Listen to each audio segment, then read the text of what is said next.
감사합니다. 오늘 중요한 강단인데 귀한 목사님들이 많이 지금 본부 훈련 중이십니다. 그래서 어쩔 수 없이 대학 청년국 또 담당 목사라서 한번 성도들한테 인사하면 좋지 않겠냐 하셔가지고 이 귀한 자리를 제가 함부로 나오게 됐습니다.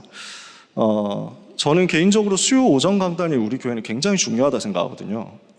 아시다시피 우리 교회 강단은 우리 교회만을 위한 강단이 아니잖아요.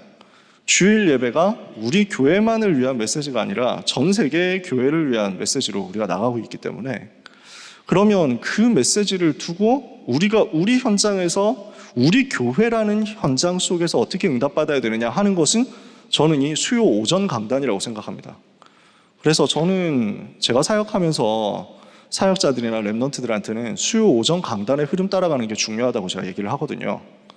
그래서 전체 흐름이 교회에 적용되어서 교회를 위한 메시지로 나오는 시간이 이 시간이기 때문에 너무 응답받아야 되는 시간입니다. 근데 또 부족한 사람이 있었습니다. 그러면 하나님께서 여러분에게 따로 채우실 것이 있을 겁니다. 오늘 귀한 모든 성도님들 하나님이 주시는 은혜 받게 되시기를 예수님 이름으로 축복합니다.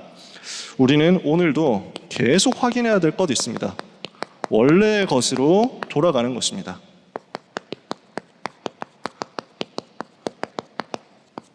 그래서 지난주, 지지난주 강단이 하나님이 찾으시는 교회였거든요. 수요 오전 강단이. 그래서 교회가 어떤 응답 받아야 되겠느냐 해서 기도하다가 이 제목을 가지고 여러분과 같이 기도하려고 합니다. 개혁이라는 말을 우리가 쓰는데, 개혁이라는 말은 원래 모습으로 돌아간다라는 말입니다. 그 자체가요. 그래서 교회는 끊임없이 개혁되어야 합니다. 항상 개혁되어야 하는데, 이거를 셈페르 리포르만다라고 라틴어로 그렇게 얘기합니다. 중요한 말도 아닙니다. 교회는 항상 개혁되어야 된다라는 말은 항상 원래 모습으로 돌아가야 된다라는 말이거든요. 그래서 리폼이라는 말을 씁니다. 개혁이라는 말이. 근데 다시 원래의 폼으로 돌아간다는 말입니다. 하나님께서 우리에게 원래 주셨던 처음의 것으로 돌아가는 것이 개혁입니다. 뭔가 많은 걸 바꾸는 게 아닙니다. 하나님께서 처음부터 주셨던 가장 복된 것, 가장 가치 있는 것, 거기로 돌아가는 거거든요. 그러면 그 열쇠가 어디 있습니까? 성경에 있습니다. 그래서 우리는 오직 성경대로, 오직 성경으로 돌아가는 겁니다. 이게 종교개혁자들이 붙잡았던 메시지였습니다. 우리는 종교개혁자들이 가르쳐 주신 그 내용을 가지고, 하나님께서 종교개혁자들을 통해서 우리에게 전달해 주신 그 내용 가지고 신앙생활을 하고 있거든요. 그래서 우리를 개혁교회라고도 부릅니다. 우리 교회가 개혁된 전통을 가진 교회입니다. 원래의 모습대로 돌아가는 것, 성경으로 돌아가는 것, 성경대로 믿고 성경대로 살아가는 겁니다. 이것을 놓쳐버리니까, 원래 하나님이 주신 것이 복음인데 이것을 놓쳐버리니까 어떻게 됩니까? 전부 지금 세상은 종교화되고 있는 겁니다. 하나님이 제일 처음 주신 게 뭐였습니까? 창세기 3장에 빠진 인생에게 제일 처음 주신 것이 뭐였습니까? 창세기 3장 15절 여자의 후손을 보내사 사탄의 머리를 상하게 할 것이다. 그 복음 주신 거거든요. 하나님은 처음부터 하나님의 사람들에게, 하나님의 백성들에게 복음이면 산다는 것을 알게 하셨습니다. 우리는 복음이면 살기 때문에, 오직 복음이어야 살기 때문에 오늘도 계속 복음으로 돌아갑니다. 성경에 기록된 그 복음으로 우리는 또 돌아가는 겁니다. 근데 이 복음을 놓쳐버려요. 자꾸 원래의 모습을 잊어버린단 말이에요. 그래서 어떻게 되느냐? 변질되어 버립니다. 그 모습을 보고 종교화라고 합니다. 자꾸 교회가 종교화됩니다. 시대가 종교화됩니다. 그래서 어떻게 됩니까? 지금 사사시대의 흐름에 대해서, 그리고 사무엘상으로 우리가 말씀을 이어서 들어가고 있잖아요. 주일 강단이 사사시대부터 해가지고 이제 룻기 지나서 사무엘상까지 왔습니다. 시대 흐름이 어땠느냐? 여러분이 사사기를 1장부터 21장까지 쭉 읽어보시면 어떤 흐름을 발견할 수 있냐면, 제대로 된 피제사가 안 나온다는 것을 알 수 있습니다. 그러니까 원색 복음이 자꾸 드러나야 되는데 이게 잘 안 나오는 거예요. 약화되는 거예요. 약해지는 거예요. 번제를, 온 이스라엘이 번제 드리는 게 언제 나오느냐 하면 사사기에 제일 마지막에 나옵니다. 그것도 너무 비참하게 되니까 억울한 일을 당했는데 이 억울한 일을 해결해 줘야 되는데 베냐민 지파가 나쁜 짓을 했는데 그 나쁜 짓 한 사람들을 처벌을 안 하거든요. 이러니까 온 이스라엘이 가가지고 제대로 해라 하니까 싸우자 이렇게 된 겁니다. 베냐민 지파와 나머지 지파들 간에 내전이 일어나서 전쟁하는데 저 악한 짓을 했던 베냐민 지파가 전쟁에서 계속 이기는 거예요. 아니 어떻게 이렇게 될 수 있냐. 그 속에서 분해가지고 온 이스라엘이 그제서야 번제를 드립니다. 이게 사사기 시대에 나오는 온 이스라엘이 하나님 앞에 서서 피제사를 드렸다고 하는 유일한 기록입니다. 그러니까 복음이 이 시대 사사 14대를 거치면서 진짜 제대로 깊이 회복되느냐, 이게 자꾸 잘 안 나타나는 거예요. 잠깐 회복됐다가 원래대로 돌아가고, 너무 힘드니까, 재앙 만나서 너무 고통스러우니까 그제서야 하나님께 조금 기도하다가 하나님께서 은혜 주시니까 그 은혜 받고 응답받은 것에 도취되어가지고 또 원래대로 종교 모습대로 돌아가는 겁니다. 자꾸만 하나님이 주신 그 원래의 것이 아니라 사탄이 만들어 놓은 그 원래의 것, 창세기 3장, 6장, 11장의 것으로 자꾸 반복돼서 돌아가는 거예요. 피제사가 상실됩니다. 직업화된 종교가, 복음이 직업이 되고 종교가 되어가지고 교회가 변질되어 버리는 거예요. 그러니까 아이 사무엘이 엘리 앞에서 여호와를 섬길 때는 하나님의 말씀이 희귀하여 이상이 흔히 보이지 않도록 되어버린 겁니다. 복음이 상실되어 버리고 나니까 하나님의 일을 해야 되는 사람이 이걸 직업적으로 하게 됩니다. 돈 버는 수단인 거예요. 엘리 제사장의 두 아들 홈리와 비느하스가 어땠습니까? 그럼 이 영적인 일을, 이 복음 운동하는 일을 전혀 가치를 모르는 겁니다. 그래서 그냥 자기의 돈벌이 수단, 생계 수단으로 생각하고 늘 해왔던 그거 하는 걸로 생각한 겁니다. 그러니까 내부에서는 복음이 상실된 결과로 타락되는 일이 벌어지고, 이러니까 당연히 외부에서는 침략이 옵니다. 핍박이 옵니다. 박해가 또 옵니다. 여러 가지 전쟁이 옵니다. 재앙시대가 되어버리는 겁니다. 이게 현주소거든요. 하나님의 말씀이 희귀하다. 말씀이 안 들리는 거예요. 말씀이 선포되질 않는 거예요. 그러니까 비전이 보이질 않는 겁니다. 이상이 보이질 않아요. 이 시대 속에서 그러나 하나님은 하나님의 사람을 예비해 두신 것입니다. 아직 하나님의 등불은 꺼지지 않았다. 세상에 휩쓸리지 않은 사람을 하나님이 찾고 계십니다. 세상과 같아지지 않고 세상으로부터 구별된 자 나시린을 하나님은 예비해 두셨습니다. 이 사람을 통해서 원래의 것, 하나님께서 원래 주셨던 그 복음으로 돌아가자 하는 운동을 하나님이 계획하시고 예비하신 것입니다. 지금 이 시간 하나님께서 여러분을 나시린으로 예비하시고 준비하시고 부르신 것을 믿으시기를 예수 그리스도 이름으로 축복합니다. 사무엘상 1장 10절 11절, 한 나라는 한 사람이 이 사실을 깨달았는데 하나님은 여기에서부터 사사시대의 그 흑암 어둠을, 반복되는 재앙을 끝내버리는 역사를 계획하셨던 거죠. 오늘 우리는 그 자리에 있습니다. 오늘 우리가 이 시간표에 있음을 감사합니다. 오늘 하나님의 은혜를 우리가 다 같이 받아야 되겠습니다. 저는 사실 오늘 메시지를 특별한 거 하려고 한 게 아니고, 제가 다락방 전도운동 하면서 어떤 은혜 받았냐, 그거 얘기하려고 왔습니다. 무슨 얘기 하겠어요. 이 귀한 강단에서 제가 받은 복음 너무 감사하다, 그 얘기 하려고요. 제가 어떻게 복음 받았냐, 우리가 복음 받은 것이 뭐냐, 우리가 이 시대 속에서 가지게 된 그 복음이 무엇이냐, 이것을 우리가 다시 한번 확인하자는 것입니다. 하나님은 우리에게 사망에서 생명으로 옮기는 복음의 역사를 허락하셨습니다. 요한복음 5장 24절에 누구든지 내 말을 듣고 또 나 보내시를 믿는 자는 영생을 얻었고 심판에 이르지 아니하나니 사망에서 생명으로 옮겼느니라. 우리는 바로 그렇게 옮겨진 사람들이죠. 원래 우리가 어디에 있었습니까? 노예되고 포로되고 속국되어버린 상태 속에 있었거든요. 불신자 상태 그 속에 그대로 있었잖아요. 요한복음 8장 44절 마귀의 자녀 되었습니다. 왜 그랬습니까? 로마 3장 23절 죄에 빠진 겁니다. 모든 사람이 죄를 범하여 하나님 영광 이르지 못하게 되었습니다. 창세기 3장 1절에서 6절 그래서 하나님을 떠난 겁니다. 죄를 짓고 하나님을 떠나서 마귀에 장악된 인생이 어디로 가게 됐습니까? 에베소서 2장 2절 우상 숭배하는 대로 가게 된 것입니다. 그때 너희가 그 가운데서 행하여 이 세상 풍속을 따르고 공중의 권세 잡은 자를 따랐으니 곧 지금 불순종의 아들들 가운데서 역사하는 영이라. 이렇게 되니까 어떻게 됩니까? 우리가 원래 이 속에 있었잖아요. 마태복음 11장 28절 수고하고 무거운 짐을 지고 정신 문제로 괴로움 당했습니다. 사도행전 8장 7절 육신 문제로 시달렸습니다. 히브리서 9장 27절 죽음과 심판과 지옥이 기다리고 있었습니다. 출애굽기 20장 4절에서 5절 자손 3, 4대까지 망하는 후대 문제 속에 있었습니다. 여기에 노예되고 포로되고 소국되었던 것이 우리의 인생이었습니다. 여기에서 어떻게든 빠져나가 보려고, 여기에서 어떻게든 탈출해 보려고 이런 방법 저런 방법 써본 것 아닙니까? 그게 종교생활이었잖아요. 여러 가지로 노력한 겁니다. 근데 지나고 나니까 뭐였습니까? 세상이 좋다고 하는 그걸 얘기한 거였습니다. 세상이 맞다고 하는 그것 따라가는 신앙생활이었습니다.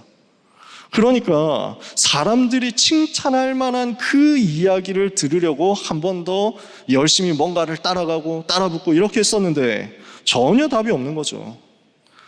영적인 사실에 대해서는 무관심하고 영적인 사실에 대해서는 무능한 채로 우리는 살고 있었습니다. 그냥 제 이야기입니다. 제가 그랬습니다. 태어날 때부터 기독교인이기 때문에, 그러니까 어릴 때부터 성경 공부 굉장히 많이 하고 성경 많이 읽고 이렇게 했는데 영적인 사실 전혀 몰랐거든요. 구원의 확신은 없고 주님이 내 속에 계신지는 모르겠고, 그래서 늘 확신이 없는 거예요. 뭔가 열심히 찾아다닌 겁니다.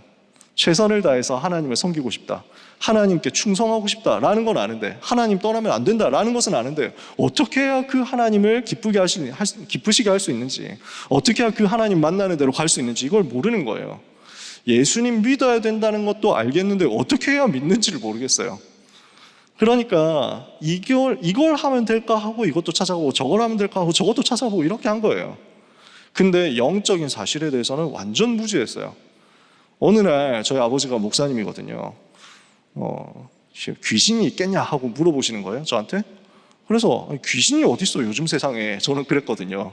초등학생 때 귀신 같은 건 없지 이랬더니 아빠가 보여주는 거예요. 성경에는 귀신이 있는데, 예수님은 귀신을 쫓아내셨는데 뭐지? 옛날에는 있었나? 이랬다니까요.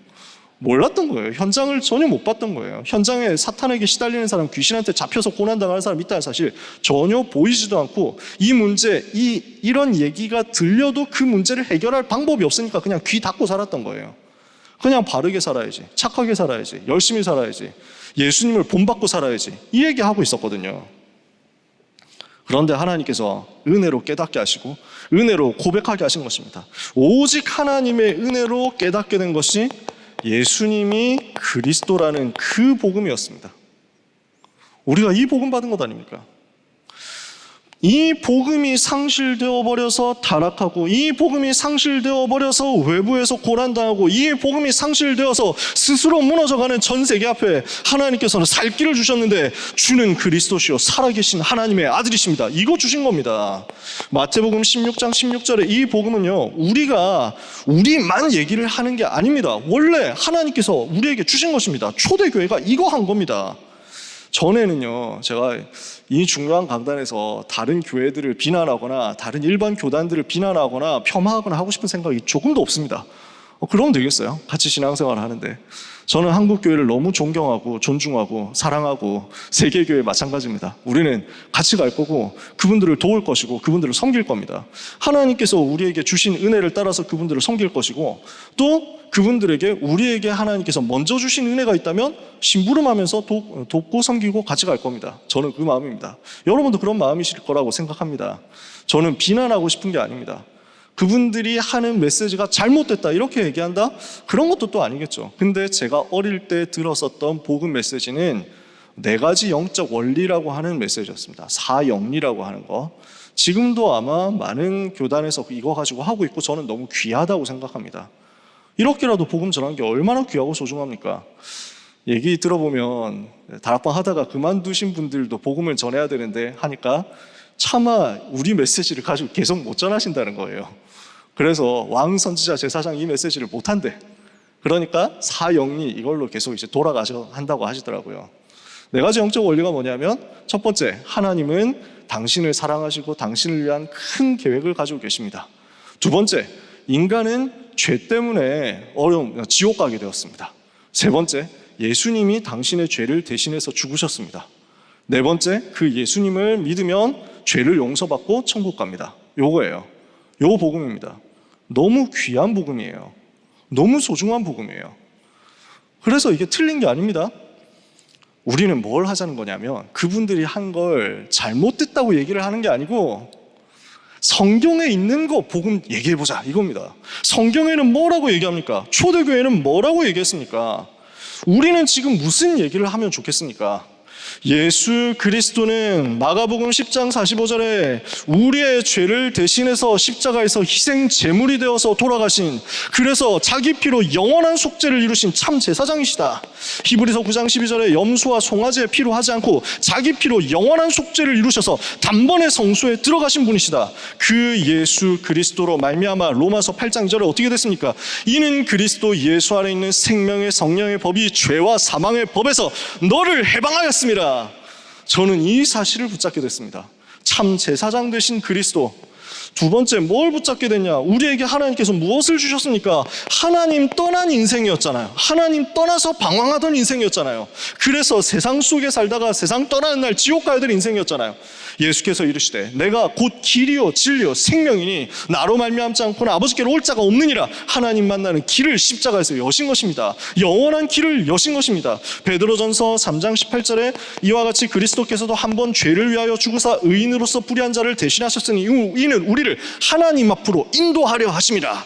우리를 하나님 앞으로 인도하셨다고요. 히브리서 10장 19절 20절에 그래서 우리가 예수의 피로 말미암아 성소에 들어갈 담력을 얻었나니 그 길은 휘장 가운데로 열어놓으신 새로운 살 길이요 휘장은 그의 육체니라. 예수 그리스도를 통해서 하나님 만나는 길이 열렸다는 것입니다. 그리스도는 하나님 만나는 길을 여신 참 선지자시구나. 우리는 이것 이야기하게 된 것입니다. 그리스도는 무슨 일을 하셨습니까? 하나님을 떠나서 죄에 빠진 인생이 어떻게 되었습니까? 마귀에게 사로잡혔거든요. 그 마귀의 권세를 깨뜨리신 것입니다. 요한일서 3장 8절에 죄를 짓는 자는 마귀에게 속하나니 마귀는 처음부터 범죄함이라. 하나님의 아들이 나타나신 것은 마귀의 일을 멸하려 하십니다. 그래서 어떤 사람들은 얘기합니다. 다락방 나간 사람들이 그렇게 많이 얘기합니다. 왜 다락방은 삼중직 복음 얘기하느냐? 이렇게 얘기합니다. 예수님의 십자가를 죄 용서하기 위해서 지신 십자가다 이렇게 얘기를 하고, 그래서 사탄의 일을, 마귀의 일을 멸하기 위해서 오신 그리스도를 이야기하는 다락방 신학을 사탄 신학이라고 이렇게 정죄를 하고 비난하더라고요. 저는 거기에 대해서 결코 동의할 수 없습니다. 성경이 무엇을 얘기합니까? 하나님의 아들이 나타나신 것이 마귀의 일을 멸하기 위해서라고 명확하게 명백하게 얘기하는 것 아닙니까? 예수님이 직접 말씀하십니다.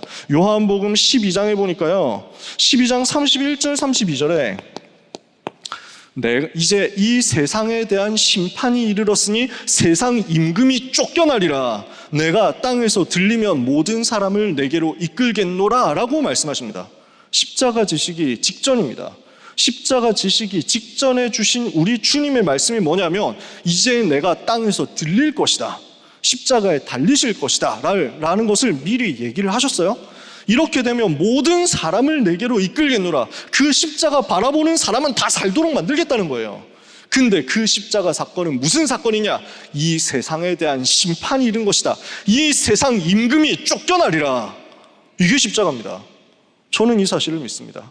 십자가 안에는 하나님 만나는 길이 있습니다. 십자가 안에는 모든 죄를 대속하는 그 보혈의 공로가 있습니다. 십자가 안에는 세상 임금이 쫓겨나게 만드는 그 권세가 있습니다.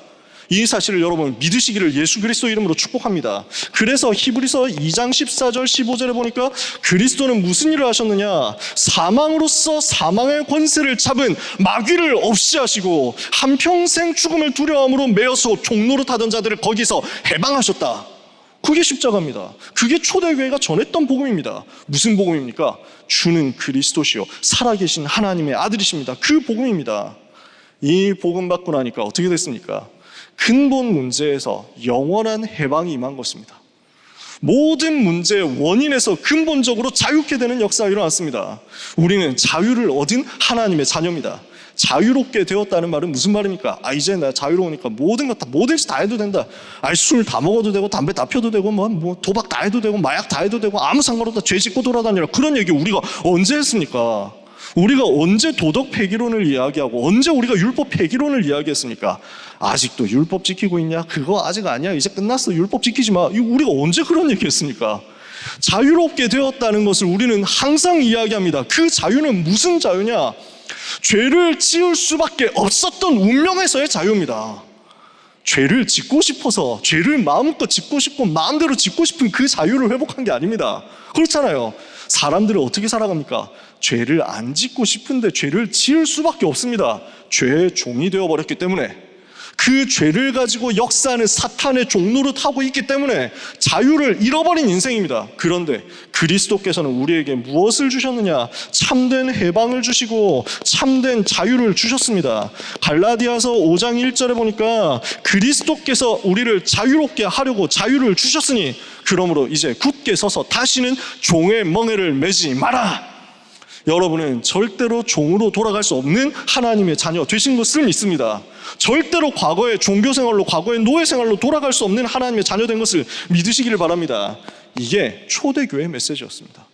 초대교회가 전한 복음이 이거였습니다. 바울이 전한 복음이 이거였습니다. 초대교회 메시지가 뭐였습니까? 성경에 제가 다 지금 시간 없으니까 인용을 다 할 수가 없거든요. 제가 지금 마음이 되게 조급합니다. 왜냐하면 짧은 시간 안에 다 끝내야 되니까. 제가 할 말은 정말 많거든요. 진짜 얼마나 할 말이 많은지. 여러분만 허락해 주시면 저는 지금부터 1시간 반 정도는 얼마든지 달릴 수 있습니다.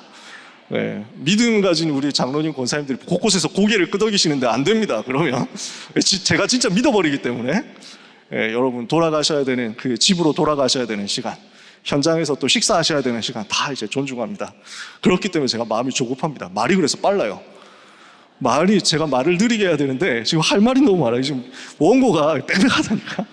이래가지고 성경 구절 얼마나 할 말이 많은데. 왜냐하면 제가 맺힌 게 많아서 그렇습니다.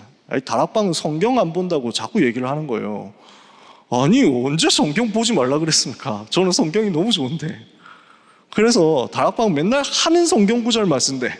그래서 성경 구절 많아요. 그래서 여러분 별로 안 보셨던 구절 일부러 쓰는 거예요. 그래서 다 기억 안 하셔도 돼요. 유 목사님이 일부러 그래서 유 목사님 맨날 쓰는 구절만 쓰는 것 같잖아요. 그죠? 왜냐하면 시간이 없어서. 그래서 이거 시간 많으면은 뭐 성경 칠판 쫙 메워가지고 쓰겠죠. 오늘 한번 해보려고 하는데 그러다 보니까 시간이 이제, 여러분 미리 죄송합니다. 근데 할 말이 진짜 많다니까요. 지금 초대교회가 전했던 복음이 이거라고요. 우리가 말하는 복음이 다락방 저것들이 삼중직한다, 이게 아닙니다. 여러분, 다락방에서 예수가 그리스도라고 전하니까 우리가 예수가 그리스도라고 복음 전하면은 이제 다락방 묻을까 봐 안 된다, 이제 우리는 다락방 색깔 청산해야 된다, 이게 말이 되냐고요. 그러니까 저는 진짜 너무 진실하게 말씀드리고 싶습니다. 혹시라도 뭐 길이 다르고 혹시라도 생각이 달라가지고 나가셨다고 하더라도 예수가 그리스도라는 복음 계속 말하십시오. 저는 정말 부탁하고 싶습니다. 왜냐? 이거는 다락방 프랜차이즈 특허 낸 게 아니라니까요. 이 복음이 성경이 말하는 그 복음, 우리는 그거 하자는 거예요. 아니 우리가 언제 조직을 위해서 살았습니까? 우리가 언제 개인을 위해서 살았습니까? 우리가 언제 유광수 목사님을 위해서 살았습니까? 우리는 주님 위해서 사는 겁니다. 우리는 성경대로 사는 겁니다. 저는 이 사실 때문에 이 자리에 있습니다. 저는 이게 너무 자부심 있고 확신이 있습니다. 여러분도 다 똑같으리라고 저는 확신합니다. 우리는 우리 주님 바라보면서 사는 것 아닙니까? 우리 주님 위해서, 우리 주님이 원하시는 그거 위해서 생을 걸고 사는 것 아닙니까?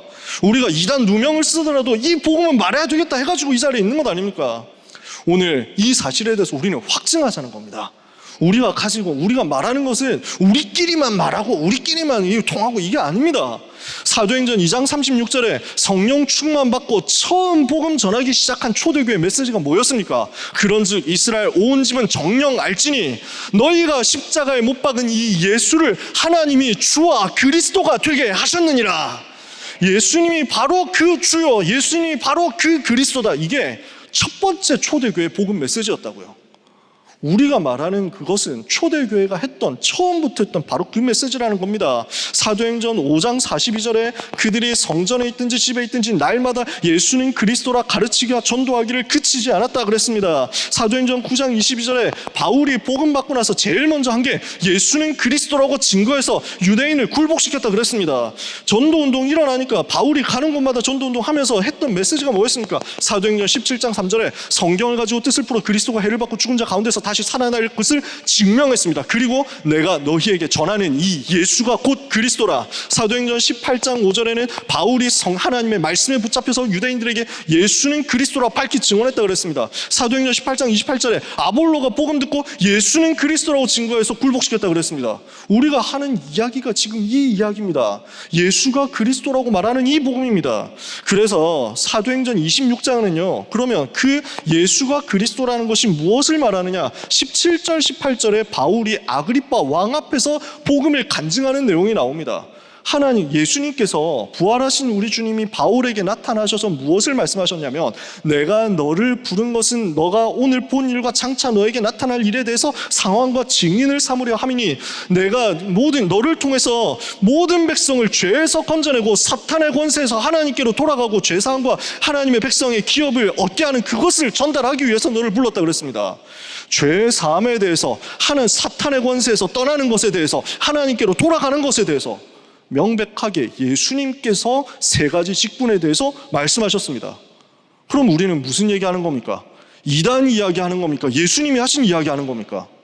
골로새서 1장에 보니까요, 13절 14절에 바울이 복음을 또 정확하게 설명합니다. 그리스도께서 우리를 흑암의 권세에서 건져내사 그의 사랑의 아들의 나라로 옮기셨으니 우리가 그 안에서 구속 곧 죄의 사함을 받았도다. 사탄의 권세에서 빠져나오는 것이 구원입니다. 그리고 하나님께로 가는 것이 구원입니다. 그리고 죄의 사함을 얻고 기업을 얻게 된 그것이 구원입니다. 바울이 이야기한 그 복음입니다. 여러분, 그래서 절대로 부탁드립니다. 이 복음을 부끄러워하지 마시기를 축복합니다. 이 자리에 계신 분들은 아무도 그러지 않으실 겁니다. 이 복음을 부끄러워하시는 분들은 아무도 없을 겁니다. 우리가 말하는 복음은 뭐냐? 예수님이 그리스도라는 초대교회가 전했던 그 복음입니다. 우리는 끝날까지 말할 복음이 뭐냐? 예수님이 그리스도라고 모든 문제 해결하셨다고 말하는 그 복음입니다. 사람들은 또 얘기합니다. 우리를 비난하는 사람들은 그렇게 얘기합니다. 다락방 복음은 틀렸다. 왜? 예수는 그리스도 모든 문제 해결자라고 하기 때문이다. 그러면 저는 그분에게 묻고 싶습니다. 그러면 예수님이 모든 문제를 해결하지 못하셨다고 해야 맞는 것이냐? 저는 단호하게 이야기하고 싶습니다. 예수님은 그리스도시고 그리스도 이름 앞에 해결되지 못할 문제는 없습니다. 그리스도 이름 앞에 모든 문제는 무릎 꿇는 것입니다. 그리스도 이름 앞에 과거, 현재, 미래 모든 문제는 끝난 것입니다. 어떻게 그리스도의 십자가를 모자라다고 할 수 있습니까? 어떻게 그리스도의 십자가를 부족하다고 할 수 있습니까? 저는 절대로 그렇게 말할 수 없습니다. 우리가 예수는 그리스도 모든 문제 해결자니까 이번 주에 그 이름 3번 부르고 로또 사봐라. 당첨된다. 모든 문제 해결이다. 언제 그렇게 얘기했습니까? 당신 당하는 거, 어려운 거 있으면 그리스도 부르고 해봐 괜찮아. 다 될 거야. 언제 그렇게 얘기했습니까? 그리스도 없는 그것이 문제입니다. 하나님 떠난 그것이 문제입니다. 하나님이 없는 그것이 전 세계 문제입니다. 그리고 그 문제를 그리스도께서는 십자가에서 단번에 끝내셨습니다. 영원히 끝내셨습니다. 완전히 끝내셨습니다. 단번에 끝내셨습니다. 완벽하게 끝내셨습니다. 저는 그 그리스도의 십자가는 완전하다고 확신합니다. 갈수록 복음이 변질됩니다. 그래서 뭐 하는지 아세요? 그리스도를 자꾸 약화시킵니다. 그리스도가 완전하지 않다고 말합니다. 그리스도가 모든 것이 아니라고 말합니다. 그리스도와 그의 십자가의 구원이 부족한 것이라고 말합니다. 세상은 자꾸만 변질되고 교회도 자꾸만 다른 것을 말하는 시대 속에서 하나님께서 우리를 부르신 것입니다. 우리만 있냐? 그 말이 아닙니다. 전 세계에서 복음 가진 제자들, 전 세계에서 복음 운동하는 귀한 사람들 많이 있습니다. 다락방만 세계복음하냐? 절대로 그렇지 않습니다. 우리만 복음을 독점했냐? 아니, 어떻게 그렇게 말할 수 있습니까? 전 세계 귀한 하나님의 사람들 진짜 많이 있고, 저도 받고, 저도 인사하고, 저도 소통하고 다 합니다. 근데 하나님께서 우리를 부르셔서 우리는 적어도, 다른 분들은 모르겠지만 우리만은 적어도 이것 하자라고 하나님께서 부르셨다라고 저는 믿는 것입니다. 뭐냐? 결국 변질되어서 복음 말고 다른 것 하다가는 문 닫는 교회 시대 될 수밖에 없기 때문에 그 재앙을 막자, 그 재앙을 우리만이라도 막자, 끝까지 우리는 예수가 그리스도라고 말하자, 이겁니다. 다른 분들은 어떻게 말씀하시는지 우리가 이래라 저래라 할 수 없잖아요. 우리는 끝까지 이거 하자. 우리는 끝까지 오직 복음, 원색 복음만 말하자. 저는 여기에 우리의 정체성이 있다고 생각합니다. 저는 이것 때문에 우리가 존재하고 있고 이것을 하나님이 기뻐하신다고 확신합니다. 그래서 날마다 예수의 보혈 증거합니다. 우리는 날마다 예수 그리스도의 피를 증거할 겁니다. 예수 그리스도의 십자가가 완전하다고 말할 겁니다. 그리스도께서 구원은 주셨지만 살아가는 건 네가 좀 열심히 살아야 된다? 저는 그렇게 말하고 싶지 않습니다. 그리스도께서 너를 죄에서 구원하시기는 하셨지만 앞으로 살아가면서 네가 열심히 노력하고 살고 성화되는 길을 네가 열심히 걸어가야 된다. 저는 그렇게 말하고 싶지 않습니다. 왜냐? 우리를 구원하신 것도 하나님이시오. 우리를 만드시고 변화시킬 것도 하나님이시오. 그리스도의 십자가는 모든 문제를 과거, 현재, 미래에 대해서 완전히 끝내셨고 그 십자가는 오늘 우리의 부족함과 연약함을 결국 바꿔내서 하나님의 형상을 이루는 거기까지 우리를 끌고 가실 것을 제가 믿기 때문입니다. 여러분, 정말로 우리는 이 사실을 붙잡고 전달해야 됩니다. 저는 너무너무 이 사실에 대해서 하고 싶은 말이 많습니다. 여러분이 잘 못 들어보신 이야기들 현장에서 저는 듣거든요. 많은 성도님들이 잘 못 들어보셨을 만한 세상의 바깥의 신학 이야기들을 저는 공부를 하거든요. 어느 정도까지 갔냐? 그리스도를 우습게 생각한다니까요. 그리스도의 십자가를 우습게 여긴다니까요. 우리 찬송가에도 이미 복음 없는 사람들, 예수가 오직 예수만이 구원의 길이라고 믿지 않는 사람들이 만든 찬송가도 들어가 있습니다. 우리 찬송가에도 이미 몇 장이라고 얘기하면 혹시 영상 따가지고 저를 손해배상 걸 수도 있기 때문에 제가 얘기는 안 합니다. 개인적으로 궁금하시면 저한테 오세요. 가르쳐 드릴게요. 복음하고 전혀 상관없어요. 갈수록 그렇게 됩니다. 제가 아기를 키우니까 어린이에게 유아들에게 성경을 알려줄 수 있는 책을 봐야 되겠다. 이렇게 해가지고 중고 책을 영어로 된 이제 성경 동화, 성경 그림책 이런 걸 몇 개 샀단 말이에요. 저희 집에 있습니다. 저는 귀하다고 생각합니다. 그 출판사가, 이것도 실명 거론 안 하겠습니다. 이 출판사가 미국 출판사인데 굉장히 좋은 출판사입니다. 오랫동안 복음주의 책을 출판한 좋은 출판사입니다. 그 출판사에서 펴낸 어린이들에게 성경을 설명해주는 어린이 그림 성경 책, 거기에 창세기 3장 사건이 어떻게 설명되어 있냐면요, 하나님하고 한 약속을 어겼어요. 그러면 나쁜 일이죠. 그러면 어떻게 해야 될까요? 솔직하게 말해야 되는데 아담과 하와는 거짓말을 했어요. 거짓말을 한다고 하나님이 모르실까요? 거짓말을 해도 들켜요. 그러니까 어린이는 거짓말을 하면 안 되겠어요. 그렇게 나와요. 그리고 창세기 3장 사건은 나오는데 창세기 3장 15절은 안 나와요. 그게 그렇다고요. 그 출판사 좋은 출판사예요. 제가 말하는 안 좋은 출판사의 기준은 이미 성경을 안 믿는 출판사거든요. 성경을 안 믿습니다. 예수님이 하신 능력의 역사, 기적의 역사 안 믿습니다. 성경이 일어난 기적을 안 믿습니다. 성경을 우습게 여깁니다. 그런 출판사, 그런 기독교, 그런 신학자 너무너무 많고 이제는 더 많아졌습니다. 성경을 비교적 믿는다고 하는 분들이 그렇게 얘기합니다. 그 키 작은 삭개오가 예수님을 만나서 인생 운명 변화된 그것을 보고 뭐라고 설명하느냐면, 이 다른 출판사의 그림책에서, 그림 성경에서는 뭐라고 설명하냐면, 삭개오가 나쁜 짓을 너무 많이 했는데 예수님을 만나서 나쁜 짓을 이제 안 하기로 했어요. 착하게 살기로 했어요. 지금까지 나쁜 짓을 많이 했는데 이제 저는 다른 사람들을 도와주면서 살겠어요 하니까 예수님이 빙그레 웃으셨어요. 이렇게 나와요. 책의 내용들이. 그 정도면 좋은 내용이라니까요. 그 정도면 훌륭하다니까요.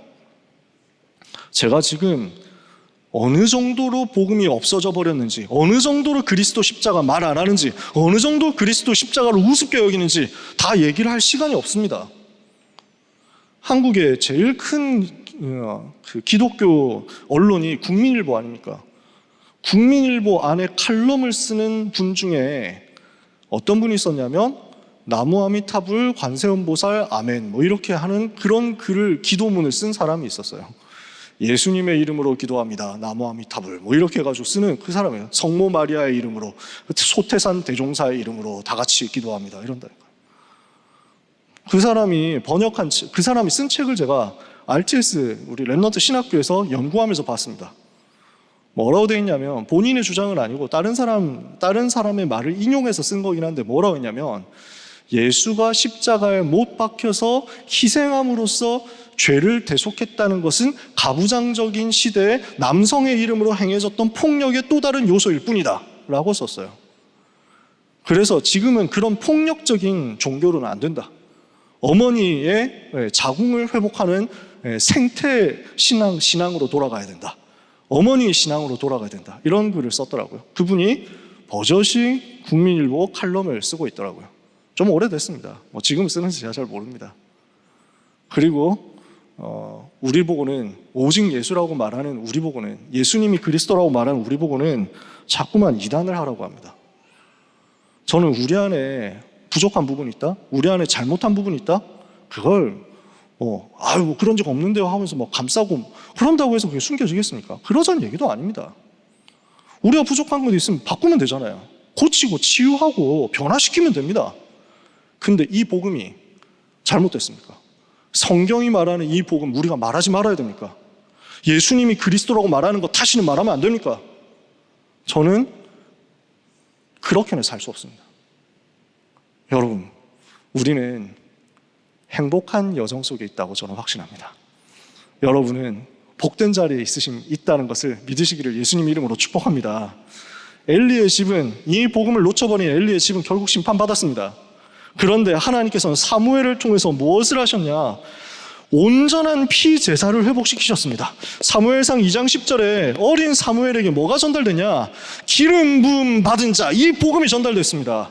여호와를 대적하는 자는 산산이 무너지리라. 하늘 우레로 그들을 치시리로다. 여호와께서 그의 기름 부음 받은 자의 뿔을 높이시리로다. 사무엘이 어릴 때 어머니 한나의 그 기도와 그 찬송을 들으면서 자랐습니다. 이러니까 어떻게 됩니까? 7장 9절에 미스바에서 뭘 하느냐? 온 이스라엘 모아놓고 온전한 번제를 하나님께 드립니다.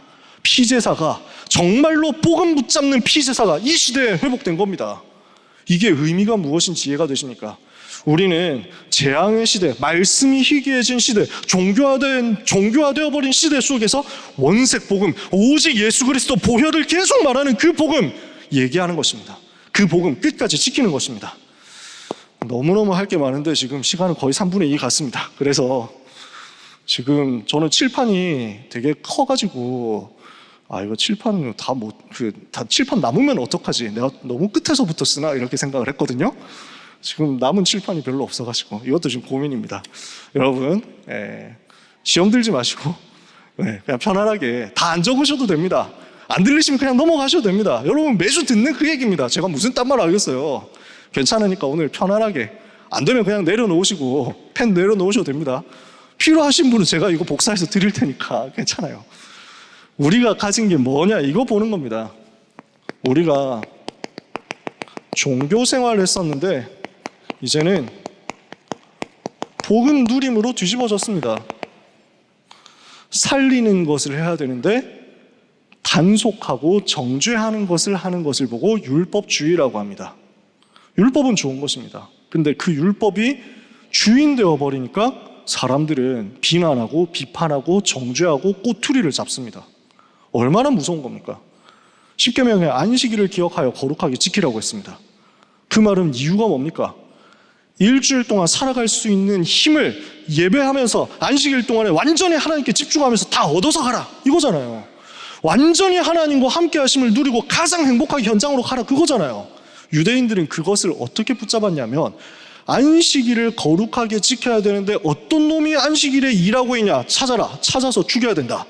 감히 안식일에 일하고 있는 인간 찾아 이렇게 해가지고 어디 안식일에 불 피우고 있어 이놈 이랬지. 너 어디 안식일에 먼 걸음 걸어간대. 그럼 안 걸어갈 수는 없잖아요. 그러니까 야 몇 걸음 이상 걸어가면 안 되는 거야 임마 이렇게 해가지고. 그러면 다리 짧은 사람은 어떻게 해요? 그 거리를 걸어가야 되는데 몇 리 정도 걸어가야 되는지 이런 게 정해져 있었습니다. 몇 보 이상 걸어가면 안 되도록 이렇게 정해져 있었습니다. 웃기는 거잖아요. 그게 복음입니까? 그게 하나님 율법을 주신 이유입니까? 뒤집어져 버렸어요.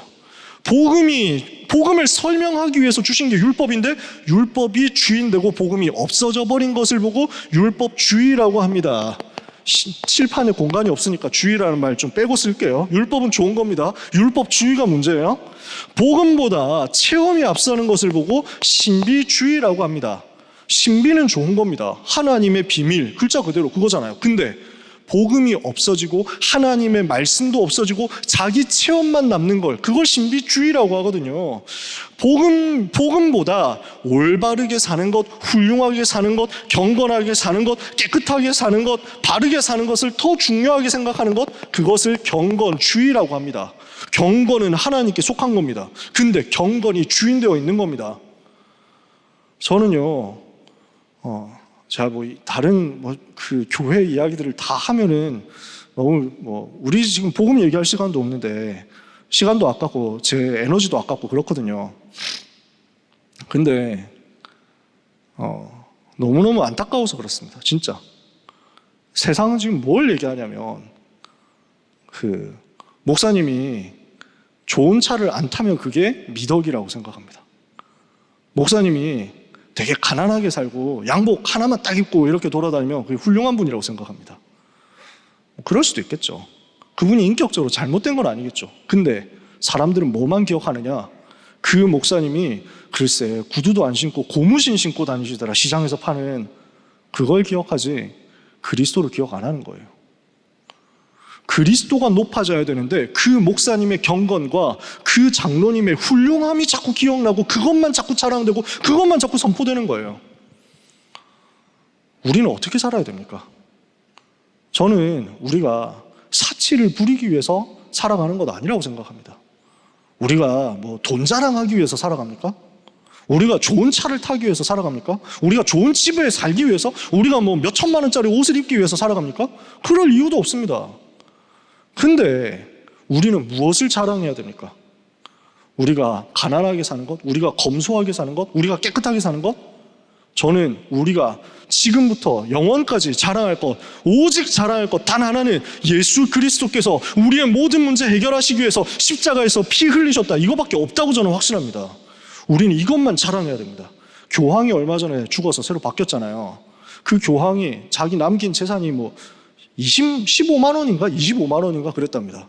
재산을 그거밖에 안 남겼대요. 차도 좋은 차 안 타고 우리나라 왔을 때도 그 소울 타고 다녔답니다. 그러니까 사람들이 너무 박수치고 칭찬하는 거예요. 아, 그렇게 훌륭한 분이 돌아가셨다. 그러니까 저는 무슨 생각이 드냐면, 다음 교황은 뭔 짓을 해도 감동 주기 힘들겠다, 이 생각이 들었습니다. 25만 원 남겼으면 다음 교황이 20만 원을 재산으로 남겨도 아마 감동 잘 안 될 겁니다. 어렵습니다. 앞에서 이미 했기 때문에. 그분이 훌륭하다? 좋은 일입니다. 그러나 그 훌륭한 분만 사람들은 기억하고 다음 사람들은 그 훌륭한 분 못 따라갈 거거든요. 그러면 이제 끊임없이 얘기 나올 겁니다. 앞에 목사님은 안 그랬는데, 전에 목사님은 안 그러셨는데, 지금까지는 안 그랬는데 지금 새로 오신 목사님 이상하다면서 아니 신발을 나이키 신발 신으시더라, 에어조던 신발 신으시더라, 이러면서 얘기 나오겠죠. 어떻게 됩니까? 지금 많은 한국 교회들이 사실 그 상태입니다. 지금 그렇게 가고 있습니다. 너무너무 훌륭하고 멋있던 깨끗한 경건한 그 교회 설립하신 목사님이 물러나시거나 돌아가시고 난 이후 계속 다음 목사님이 오셔서 싸움이 반복됩니다. 계속. 왜냐? 앞에 그분은 안 그랬다 이거예요. 그거 가지고 계속 이제 건드리는 거예요. 공격하는 거예요. 경건은 훌륭한 것이고 경건은 하나님의 것이고 우리는 경건해야 됩니다. 그러나 경건주의가 되면 생명 살릴 수 없습니다. 흑암을 꺾을 수가 없습니다. 내 기준으로 정의를 판단하는 겁니다. 사람들은 그러고 있습니다. 사회정의. 자, 시간 없으니까 이제 더 넘어갈게요. 그냥 이렇게 살았습니다. 제가 그랬거든요. 그러니까 기도 응답을 받을 수가 없었어요. 현장 변화는 시킬 수가 없었어요. 신앙생활이 너무 어렵고 괴로웠어요. 자신을 정죄하고 비판했어요. 그러면서 하나님을 무서워했습니다.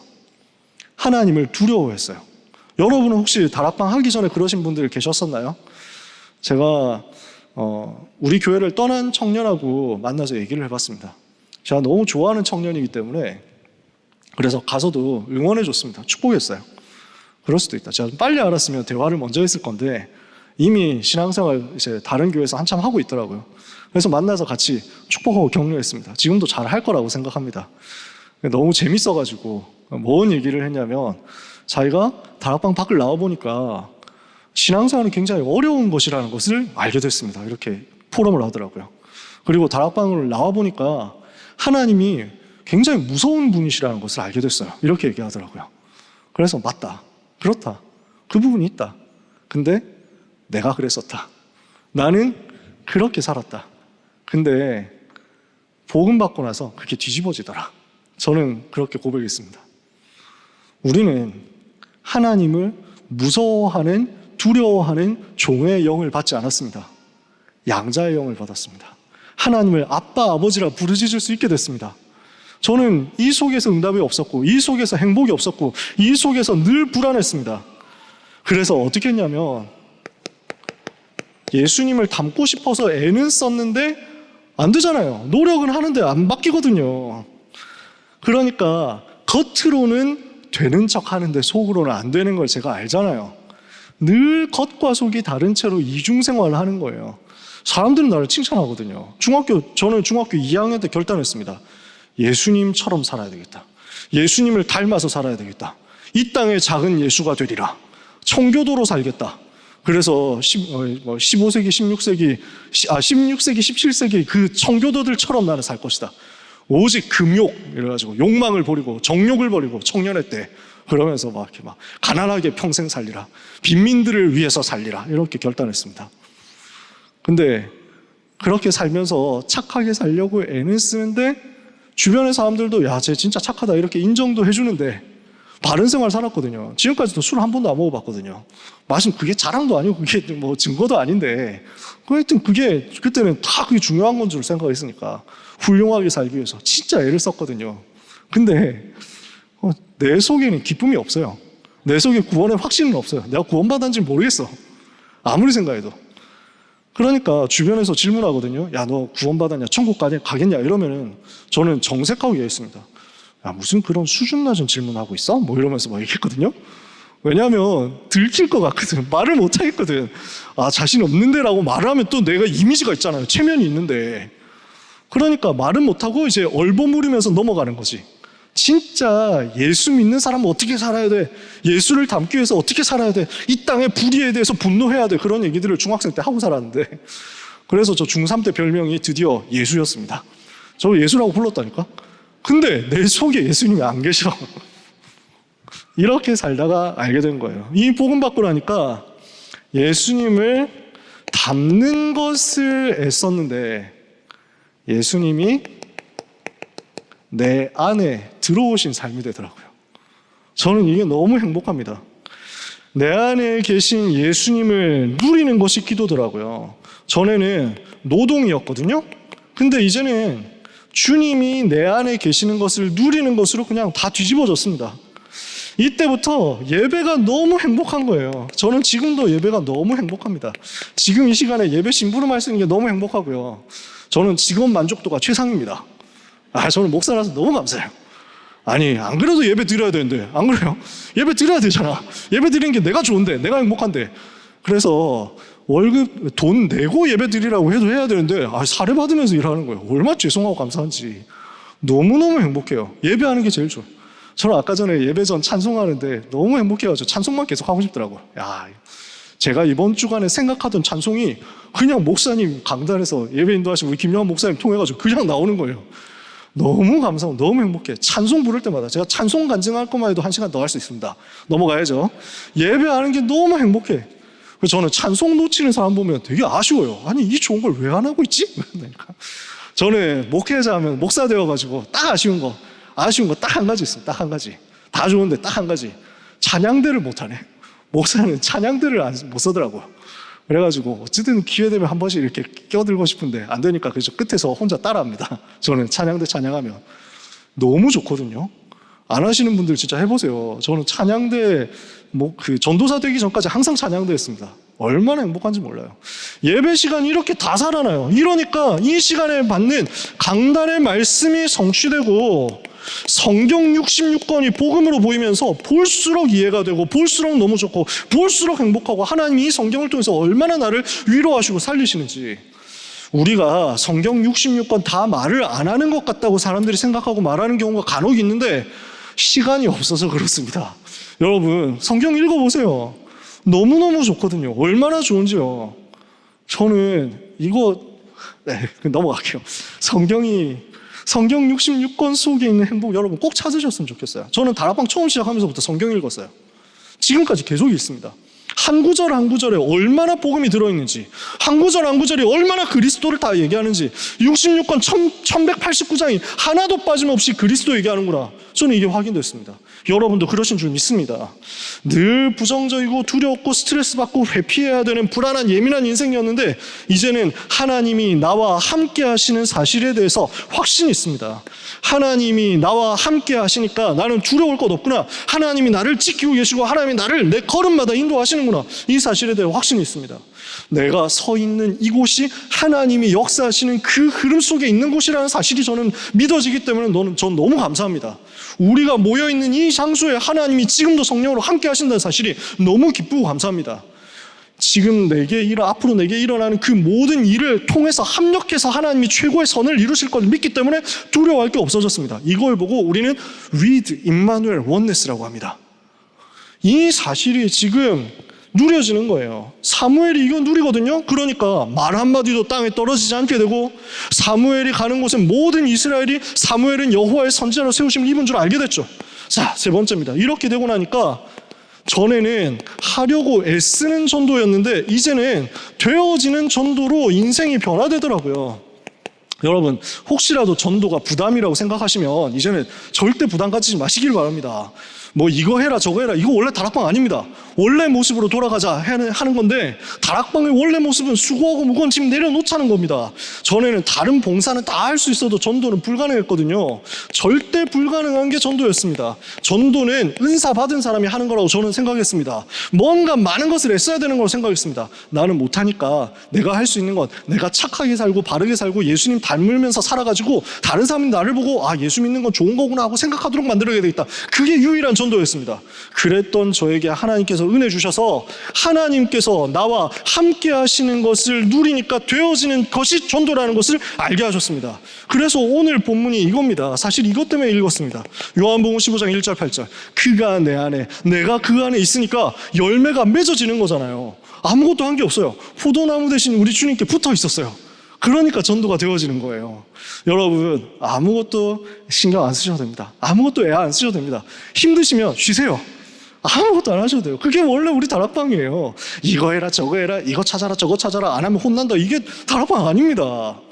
우리는 주님께 붙어 있는 겁니다. 저는 붙어 있으려고 합니다. 저는 잘난 게 아무것도 없습니다. 저는 잘할 수 있는 게 아무것도 없습니다. 저는 지금까지 역사 일으킨 적도 없습니다. 그러나 붙어 있습니다. 저는 앞으로도 붙어 있을 겁니다. 우리 주님께 붙어 있으려고요. 여러분 전도는 하나님이 완전히 예비하셨습니다. 그걸 찾는 겁니다. 사도행전 13장 48절 영생 주시기로 작정된 그거 찾는 게 전도잖아요.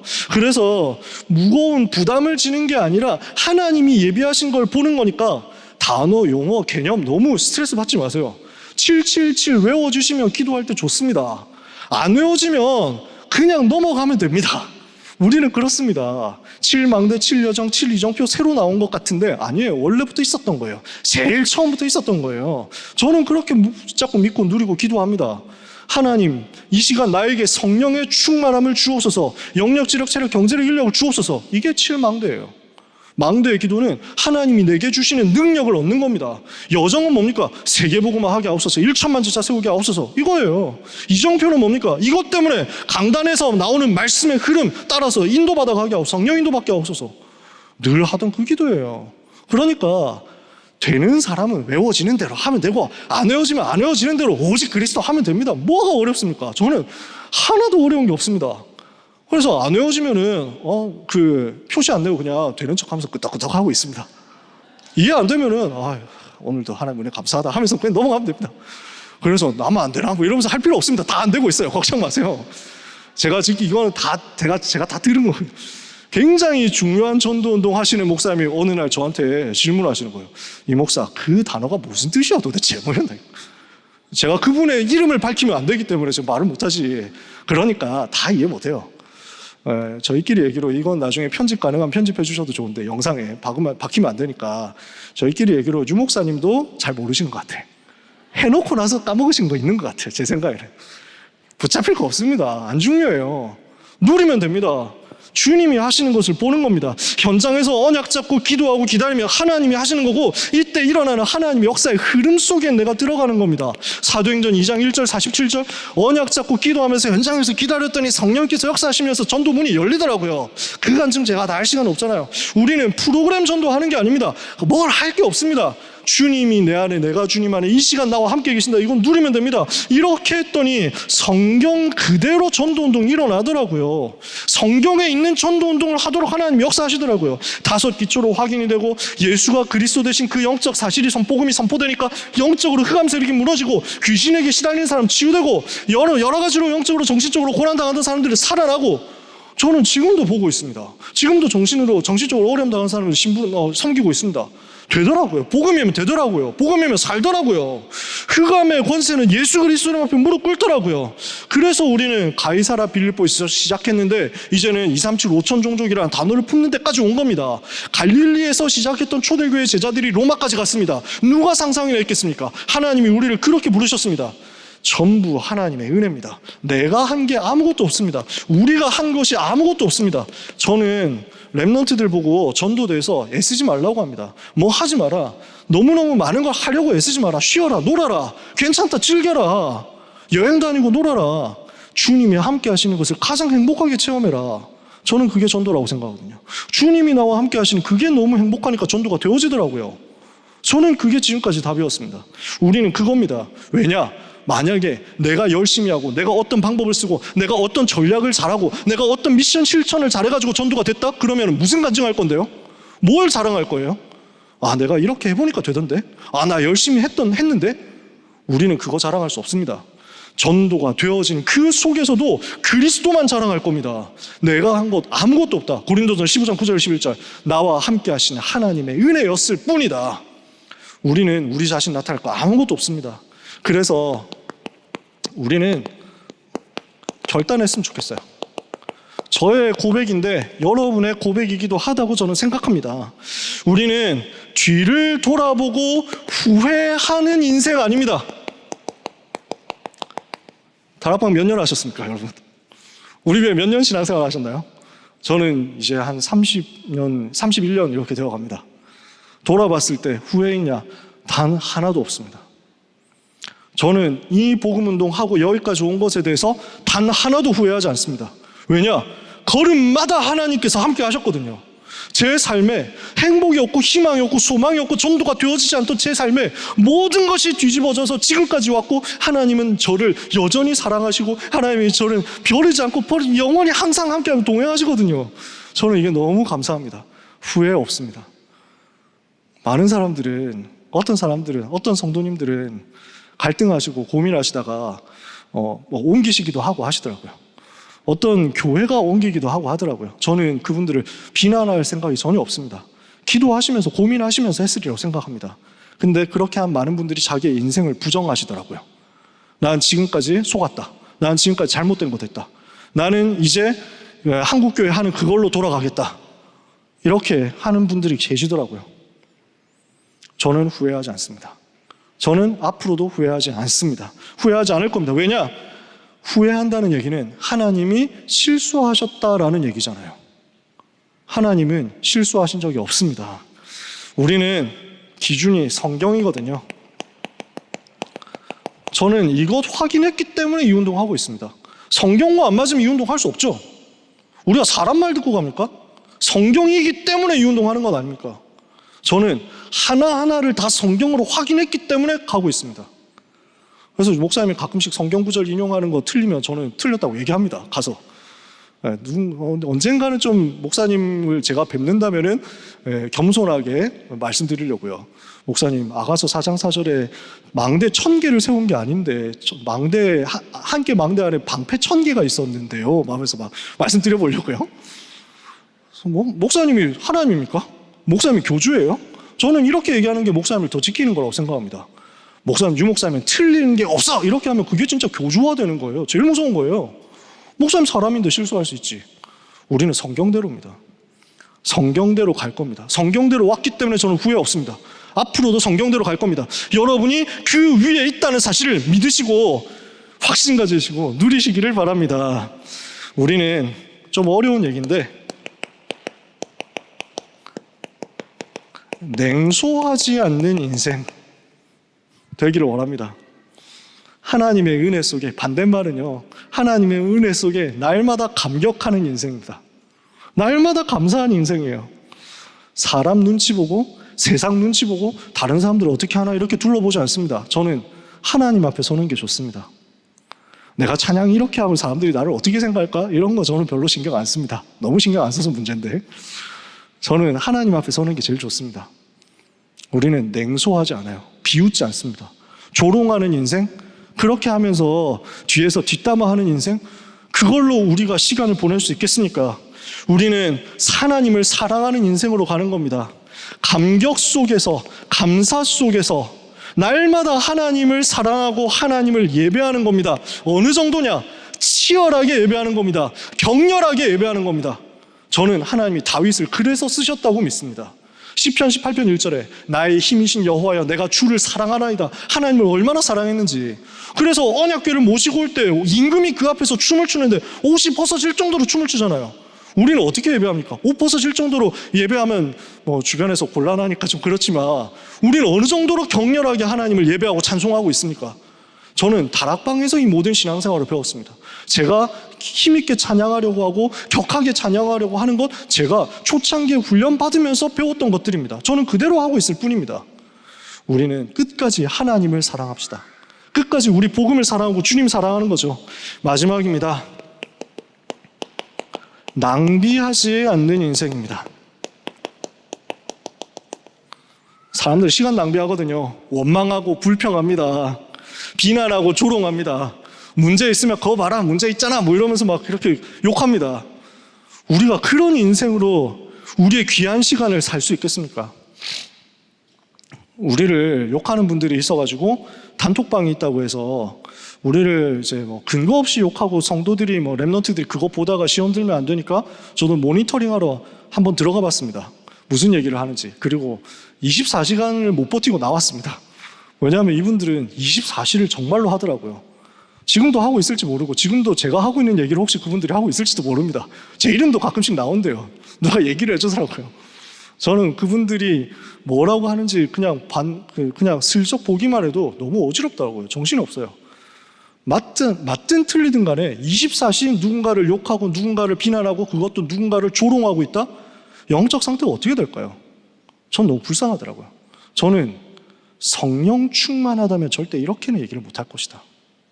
항상 어떻게 하면 비꼴까? 어떻게 하면 욕할까? 어떻게 하면 조롱할까?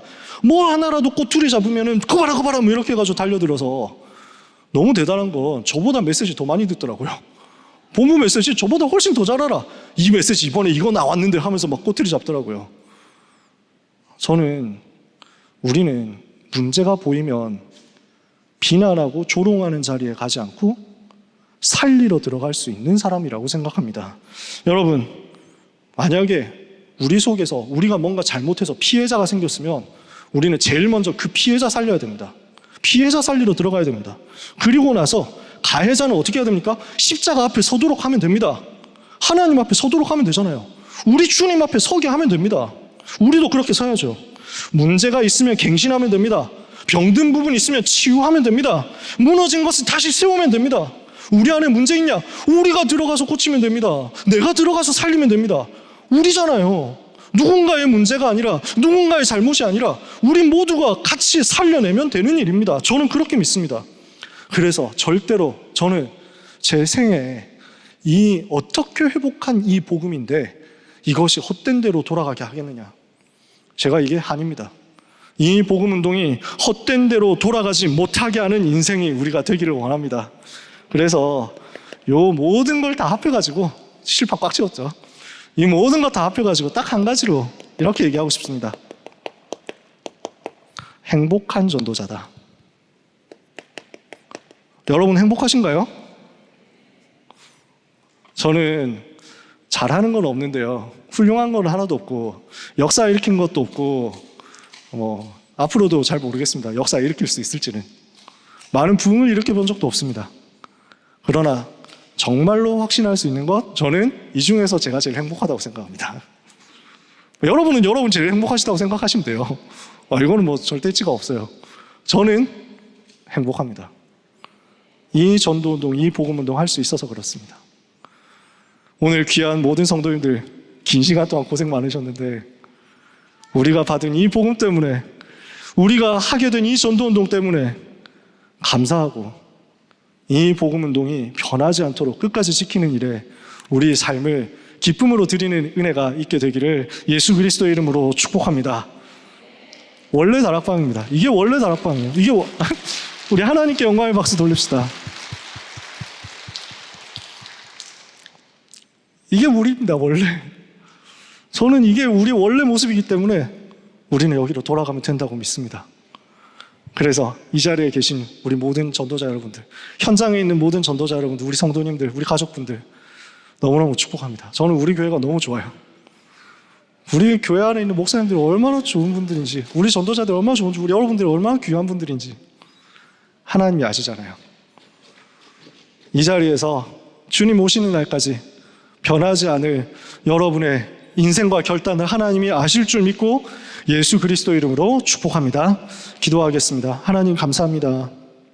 죄인인 우리를 사랑하시고 멸망 속에서 우리를 건져내신 그 은혜, 사랑에 감격하며 주님을 찬송합니다.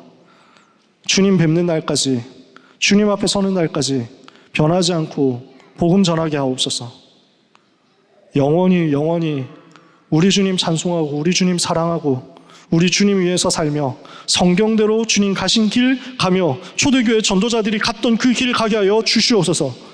이 일 때문에 기도하고, 이 일 때문에 헌신하고, 이 일 때문에 생을 드리고, 이 일 때문에 누명을 쓰고, 이 일 때문에 핍박을 받고, 이 일 때문에 고난당하고, 이 일 때문에 현장에서 하나님 바라보고, 그러나 이 일 때문에 기쁨으로 그 속에서도 여전히 변하지 않고 기도하는 우리 사랑하는 임마누엘 서울교회 모든 가족들 위에 보좌의 능력, 성령의 충만함 부어 주옵소서.